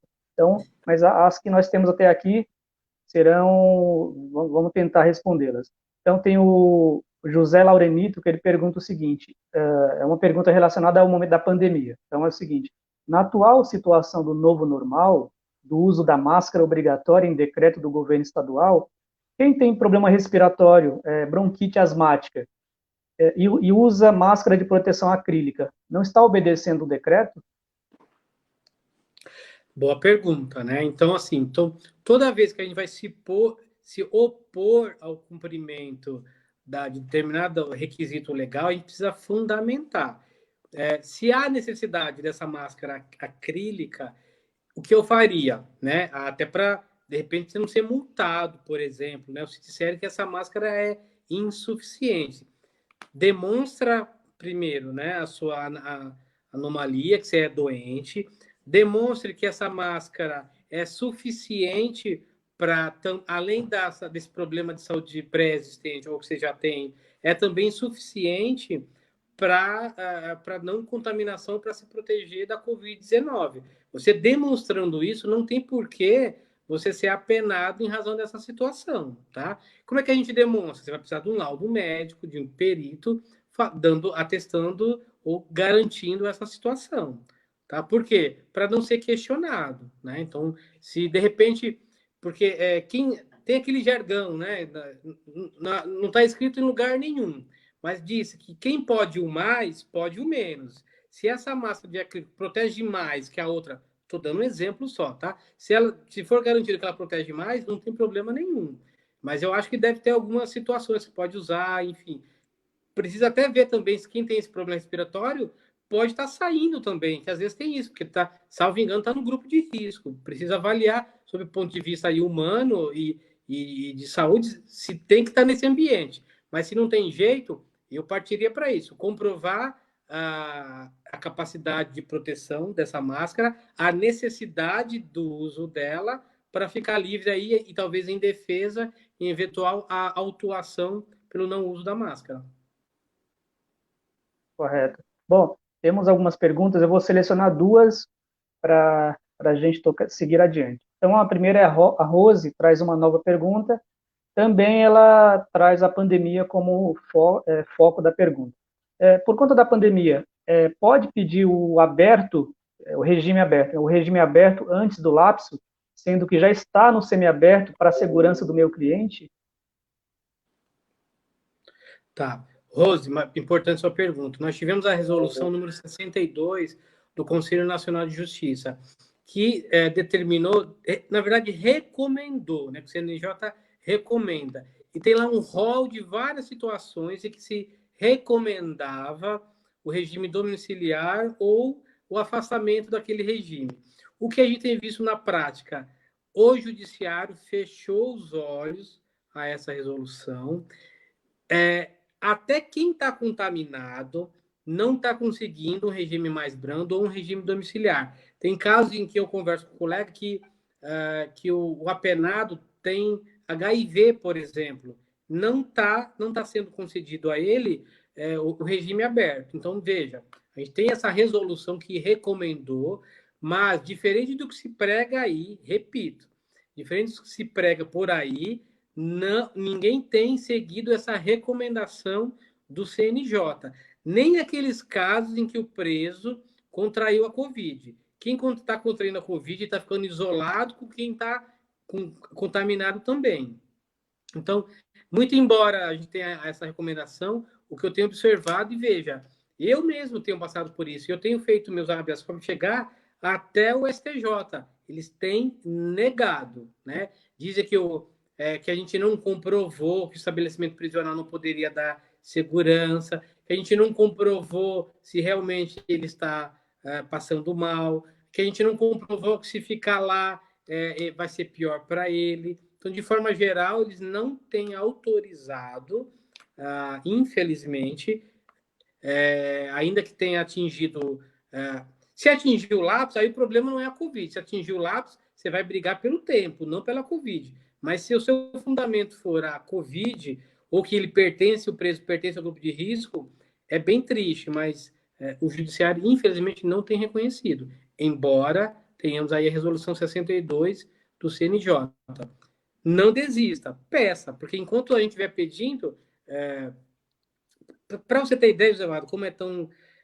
Quando a gente vai impetrar o habeas corpus, a gente tem que colocar lá um dos motivos. Já tem lá a Covid-19. Então, provavelmente, quando vai para lá, o pessoal já nega. Tá? É triste, mas o pessoal não tem permitido, embora tenhamos aí a resolução 62. Não sei se eu respondi a pergunta da Rose, mas é isso. Se for o lapso temporal, você vai brigar por outra situação. Mas se for a Covid, boa sorte, amigo. Pois bem, vamos à última pergunta da nossa live de hoje, Wagner.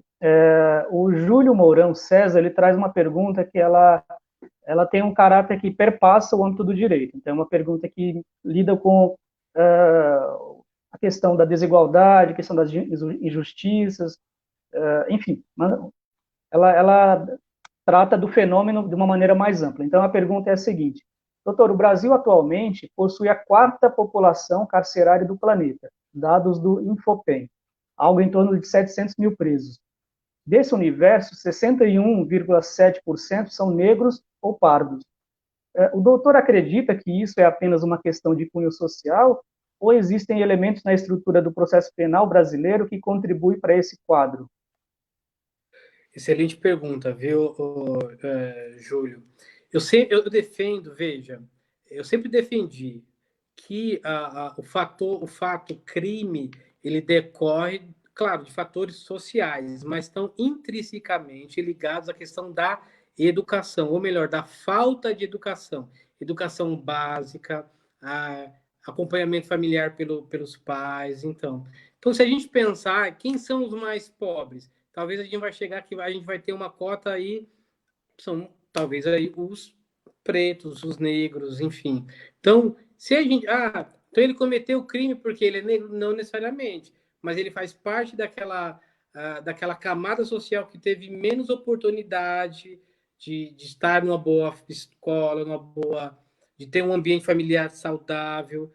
Isso reflete, então, uma grande população que não teve oportunidade, seguramente vai fazer parte da população carcerária, né? Então, é claro que a gente tem crimes aí de diversas naturezas, mas aqueles que assolam de verdade, que encarceram muito, são os crimes patrimoniais de pequena monta. É o roubo, e aí, veja, não estou falando que tem que roubar, não, mas é o roubo, homicídio tem bastante, mas mais sempre os crimes patrimoniais, que estão ligados a quê? A camadas sociais menos abastadas. E nelas estão quem? Os pardos, os negros. Então, não é porque é negro, eu não estou falando, armando aqui premissas. Se você é negro, logo você é criminoso, logo vai fazer parte do judiciário. Mas não é isso. Mas se a gente avaliar, olhando para a educação, né, olha para uma faculdade pública, tem quantos negros tem lá? Né? Onde que eles estão? Eu estou olhando sobre o critério social. Não que negro comete crime porque é negro. Não é isso. Mas é porque está fazendo parte da camada social que tem menos oportunidade. Isso não é de agora, vem de lá de trás de uma história. É histórico isso, né? Para a gente recuperar isso, vai levar muito tempo, né? Então, a gente tem que repensar em cotas, repensar se é que merece a cota. Por que a gente não pensa em boas escolas lá atrás, né? Então, eu acho que tem a ver um pouco isso. Pode ser que tenha mais negro preso? Sim, mas olha, quantos têm os melhores empregos? Quantos frequentaram as melhores faculdades? Então, faz parte disso, né? Claro, a grande maioria do Brasil a gente é grande maioria negro, né? Minha mãe é negra, não tenho vergonha nenhuma disso, então é por isso que a gente tem uma população carcerária. Não é porque só é preto, não, pelo amor de Deus. Bom, Wagner, eu acho que a resposta foi a contento. O Júlio deve, suponho que tenha, pelo menos meu entendimento, eu consegui entender a resposta da forma como eu gostaria também que fosse respondido e acho que foi. Se o Júlio tiver alguma dúvida complementar, deixa que o Wagner responde, deixa comentário depois. Bom, então já nos encaminhamos para o final, então vou fazer, haviam duas perguntas, eu vou transformar em uma só, e já vou também pedir que você deixe sua mensagem final. Só antes disso, eu quero deixar acho que como um complemento a esse ponto que você acabou de colocar, que a minha compreensão da advocacia, ela não é uma algo revolucionário. Eu acho que quando a gente chega na graduação, muitas vezes vem com uma ideia de que eu vou mudar o mundo, né? Aquela coisa, vou mudar o mundo. A advocacia ela não é revolucionária, porque ela não mexe em estruturas. Assim, eu falo por mim porque é como eu compreendo a minha vivência e a minha advocacia no dia a dia. A gente não consegue. Aliás, até a gente olhar um ministro do STF, ele não consegue mudar o Brasil. Ele consegue, né, decidir, tomar decisões muito importantes, mas que, assim, não faz revolução. Por quê? Porque a gente vive num sistema, um sistema capitalista de produção, e que ele está todo ancorado em certas bases. Uma classe dominante, uma classe dominada. Então, e justamente por haver uma classe dominante e uma dominada, e a gente vive em função do lucro. É essa a base do sistema. É essa a base do sistema e o direito. Qual que é o papel do direito? É claro que eu não quero ser reducionista em nada, mas assim, o papel do direito é justamente tentar criar meios de amortecimento da sociedade, né? Fazer com que as coisas aconteçam, que a sociedade funcione e que o direito sirva como uma espécie de amortecedor, para que os conflitos sejam, como se diz, sejam geridos, né? Então, há uma gestão dos conflitos, que o Poder Judiciário tem a tutela oficial e tudo mais. Então, assim, o meu papel, eu não vejo como, eu vou realmente conseguir mudar o mundo, não vou, mas eu acho que, assim, o que traz um pouco de realização, um pouco não, traz muita realização, pelo menos no meu caso, é a gente conseguir pequenas vitórias no plano concreto, né? No meio em que a gente está inserido. Então, conseguir uma vitória numa ação trabalhista, ou você conseguir libertar um cliente em diversos momentos da situação dele, no processo, no inquérito, isso traz uma satisfação para a gente, né? Uma sensação de dever cumprido, de que o nosso papel, a nossa função social, ela está sendo cumprida. Muito embora, mais uma vez eu repita, essa função é muito limitada. O nosso papel é muito limitado dentro no contexto em que a gente está inserido na sociedade. Mas ainda assim, eu acho que assim, ela tem um papel transformador, né? Dentro, com todas as suas limitações, ela tem um papel transformador, e eu acho que isso tem que ficar, no sentido de que estudar direito não tem que vir primeiro aquela ideia de que eu quero posição social, quero status, reconhecimento, como né, há uma tendência de dos meios, dos cursinhos, das faculdades, das escolas, das instituições, venderem essa ideia de posição, de superioridade, que tem gerado, inclusive, distorções sociais, desembargador aí, abusando de autoridade, por se sentir superior ao guarda de trânsito, e por aí vai. Isso tem a ver justamente com essa percepção errada, com essa questão de classe, de que se eu conseguir alcançar um diploma, eu vou ser superior e vou poder pisar nas pessoas, vou poder me valer da minha carteirada, digamos assim. Né? Então, acho que o estudante, o bacharel, ele tem que ter despertar para essa consciência. De que, primeiro, não é revolucionário, mas pode ser transformador na sua vida e na vida dos que estão fazem ao seu redor. Também ter essa consciência de que você não é superior e jamais vai ser. E cada profissão, cada função na sociedade, ela tem uma razão de ser, tem uma importância e que tem que ser respeitada da mesma forma. Hoje, por exemplo, é o dia do advogado, mas assim, eu não vou fazer autorreverências. Por quê? Porque ela tem uma importância política, no sentido da gente se afirmar e defender as nossas prerrogativas, como a gente já falou. Mas não eu sou advogado, eu estou superior a ninguém, eu estou numa hierarquia. Não, de jeito nenhum. Então, essa era a minha reflexão, complementando e que já antecede a pergunta que eu vou fazer, que qual é? Qual é a sua avaliação da sua trajetória na advocacia e qual a mensagem que você deixa para o estudante de direito e para o advogado recém-formado? Muito bem. Na verdade, acho que a minha ideia até se mistura um pouquinho com a sua. Na verdade, o advogado, ele não pode, né, não tem um condão de mudar o mundo, né, uma pretensão muito grande, mas acho que ele faz a diferença na vida daquela pessoa que ele atuou. Né? Na esfera criminal, você vai atuar pela liberdade, ou não, às vezes atuando como assistente de acusação, vai estar ao lado da vítima, na área trabalhista, que é o foco da sua banca. Imagina aquele funcionário que trabalhou durante anos, a empresa ali segregando direitos, ou ele saiu e nada recebeu, e vocês ingressam com a ação trabalhista e garantem aquele direito a ele. Imagina a satisfação dele. Para ele, imagina a satisfação de vocês. A gente não é mais que a sociedade, a gente está ao lado da sociedade, a gente ampara a sociedade. O advogado é indispensável para administrar a justiça.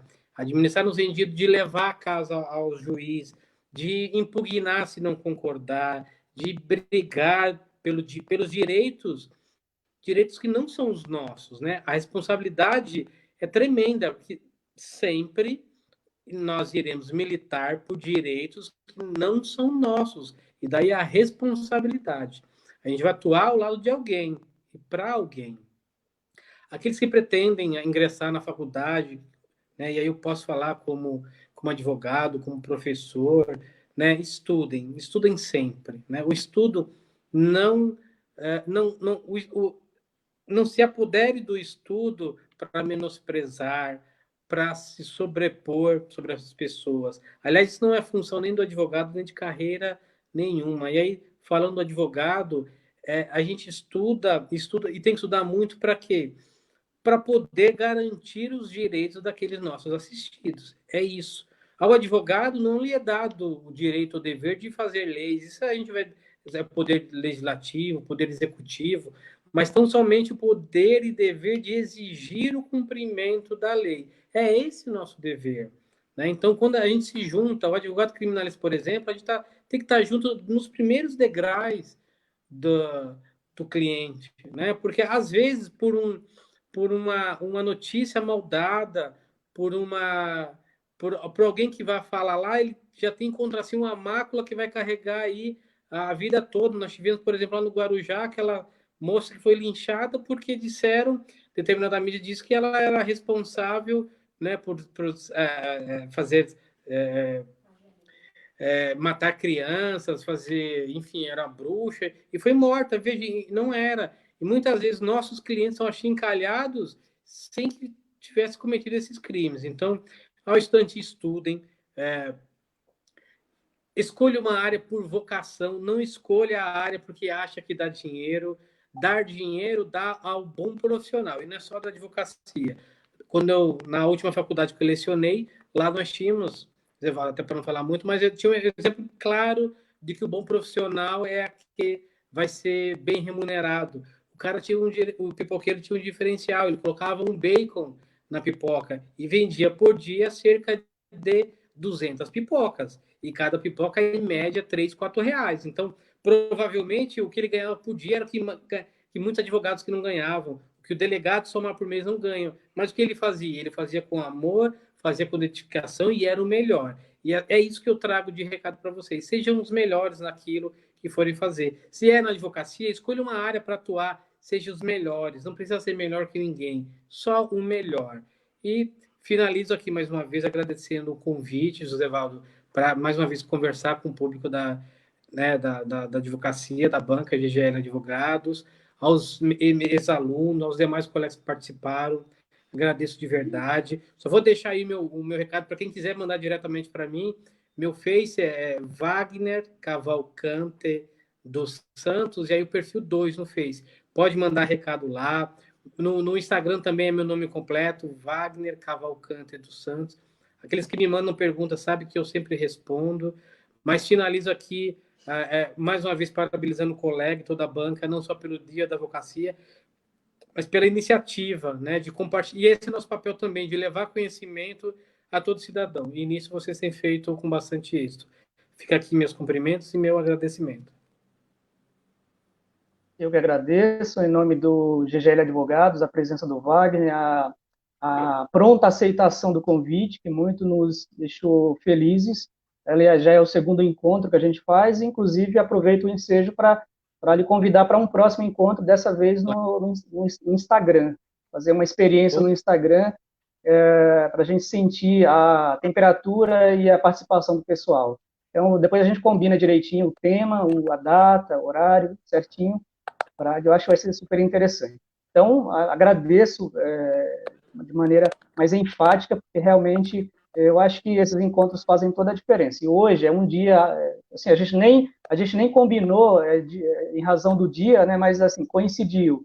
Eu acho que tem tudo a ver, falar de deveres, de direitos, de prerrogativas, de compromisso social, de compromisso com as pessoas, que são os nossos clientes, né, e isso eu acho que é essencial, isso faz toda a diferença. E a mensagem, eu concordo com você também, você falou sobre não fazer as coisas só por dinheiro. a questão do ter não tem que sobrepor ao ser, né? A gente tem que fazer, primeiramente, por uma questão de identificação e de realização, mas a realização não tem que estar pautada em simplesmente ganhar mais que o pipoqueiro. Deixa o pipoqueiro ganhar bem também, não tem problema nenhum, né? A gente tem a nossa possibilidade, nossas chances de lutar e de conseguir o que a gente quer, mas não vai ser ganhando mais que a gente tem que se realizar mais e ser mais feliz. Acho que tem que independer disso, né? A gente tem que se realizar por si mesmo, pelo exercício, pela entrega do nosso trabalho, da nossa energia para o nosso cliente.